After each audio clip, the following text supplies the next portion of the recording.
Happy New Year. I hope that the year has been onto a very fantastic start for you and for your family. It's going to be a very great year. Say that and believe it and watch it unfold in your life. Remember what we discussed on the 31st of December, that this year you have to launch into your deep and then you watch the year deliver for you. So if you haven't watched that video, please go back and watch it. And I hope that we all launch into our dips this year and that at the end of the year we will have so many reasons to thank God. How are you doing? I hope that you're doing well. I hope that your families are doing well. I say a prayer for you that the Lord bless you, the Lord keep you, the Lord cause his face to shine upon you and be gracious unto you. The Lord lift up his countenance upon you and give you peace now and always. Today is such a special day. Is special even the right word? Today is a special day. Today is a memorable day. Today is a day to remember. Today is a day to thank God. And you're wondering, I'm sure you're already wondering, what's she going on and on about? Well, today is a special day for me. Today is the day that I celebrate my birth. Oh, I said I wasn't going to let the cat out of the bag because I think it's popular saying that it's not demure or it's not classy for a woman to go around telling people how old she is.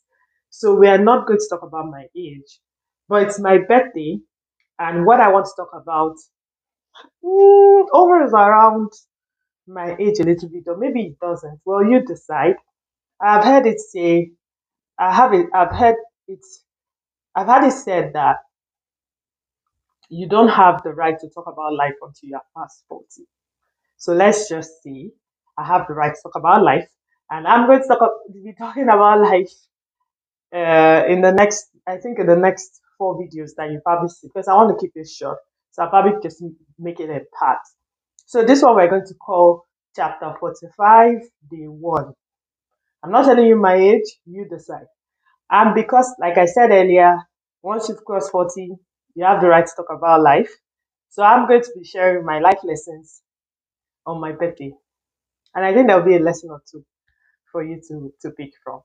I did this when I was 40.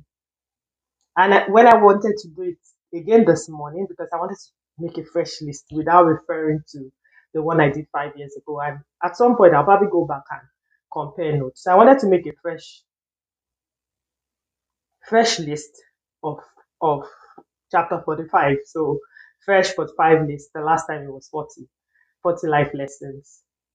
And it was amazing that I actually just brought out the notebook. I'm going to show you. I actually just brought out the notebook. I don't know if you can say it. And I just started scrolling, and I just went on and on. It was just quickly to write there. I think truly you have the right to talk about life when you're 40. It becomes easy. Like you just think a little, and then you have something to talk about. So I'm going to be telling you, maybe talk about the first 10 or maybe the first 11, and then we'll go on from there. So number one, wait for it, ding ding ding ding ding dong, drum roll. Number one, you need God. There's no there's no way to color this one. You need God. You need something higher than yourself to live this life. You need to believe in something, yeah, that's bigger, that is omniscient, omnipresent, to thrive in this life. That's it. Number one. Number two, you need people. You can't do life alone. There is no way. I'm an introvert. I enjoy my own company. But you need people. You cannot do this life by yourself. Number three is like a follow on for number two. You need people, but you also have to prune your circle regularly.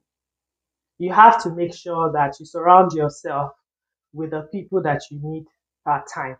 And this is not about using people. It's just people that are meant to be in your life per season.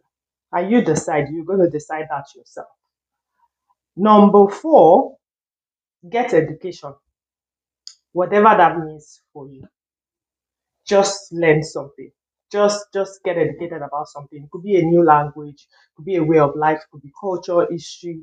Get educated. Just keep learning about this God's amazing big wide world. And number five also is a follow on from number four, is that you should travel. It's part of getting education. So travel from your city. You don't necessarily have to travel out of the country if you don't want to, if you don't have a passport. Travel out of your city. If you don't want to travel out of your city, travel out of your borough, travel out of your neighborhood. Just get to know people outside of your space. It will open up your mind. You tend to confine your thinking to your space if you don't get around. And if you're lucky to travel to other countries, you're blessed, do that.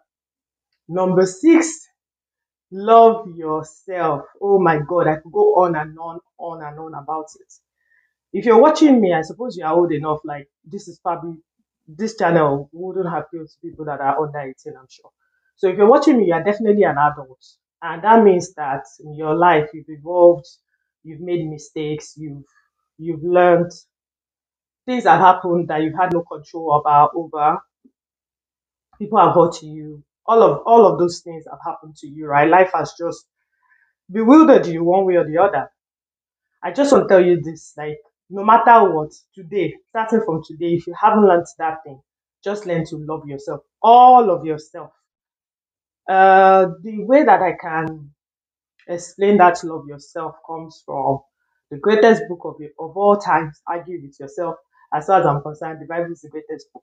And it defines clearly what love is. So it says something like, love forgives all things, love believes all things, love hopes all things. That's just some example. There's quite a long list of what love does. So you believe in yourself, you hope in yourself, you don't give up on yourself, you forgive yourself, that means you love yourself. So you might want to check that out and just make sure that you love yourself. It's a continuous journey. Number seven is also a follow-on from number six, and that is enjoy your own company. You see, when you love yourself, it's easy to kind of sit down and just enjoy yourself. Just think about your life and just be happy. So it's also important, even though number two says you need people, but you need your first and foremost. You need to be whole. You need to be complete. You cannot really enjoy other people until you know how to enjoy yourself.